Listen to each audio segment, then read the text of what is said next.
అన్నా అదే sales boy కావాలని యాడ్ ఇచ్చినారు కదన్నా. అవునమ్మా. అదే నాకేమన్నా ఉద్యోగం దొరుకుద్ది అన్నా? దొరుకుద్దమ్మా. ముందు ఎక్కడ పని చేసిన అనుభవం ఉందా? ఉందన్నా, 10 ఏళ్ళ అనుభవం ఉందన్న మడత పెట్టడంలో. ఏం మడత పెడతావురా? అదే అన్న బట్టలు. ఓహోహో, జాబ్ గ్యారంటీ. అడిగి మడత పెట్టుకోపో. సరే అన్న. రే చిన్న పని ఉంది, బయటికి వేస్తా, షాప్ చూసుకుంటా ఉండు. సరే అన్న. అది ఇది ఈ పళ్ళ పార్వతిని రుబ్రోలు. హాయ్ తమ్ముడు. హాయ్ అన్న. మీ పేరేంటన్నా? కేశవ. నీ పేరు? నా పేరు రామ్ చరణ్ అన్న. అన్న మన ఓనరు భలే పిసినారు అడుగుతున్నా, జీతం కూడా కరెక్ట్ గా ఇన్నా. అందుకనే నేను అప్పుడప్పుడు గల్లాపెట్లో చేయబెడతా ఉంటా అన్నా.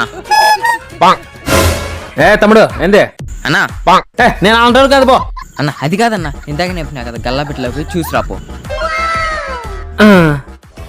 రే చాలా పాపం రా తమ్ముడు. అన్న మొత్తం దిగాక ఓనర్ డౌట్ వస్తుంది. 1000 రూపాయలు తీసుకో, బయటికి పోయి సీరియల్ పంచుకుంటాం. ఓకే తమ్ముడు. ఏరా మనోడు పాసా ఫెయిలా? అన్న కంటి చెప్తా కన్నాలేస్తానన్నా, భలే డేంజర్ గానా. ఇదేనా మడత పెట్టేది? రే నువ్వు ఒక పని చేయరా. అర్థమైందన్నా. పోరా.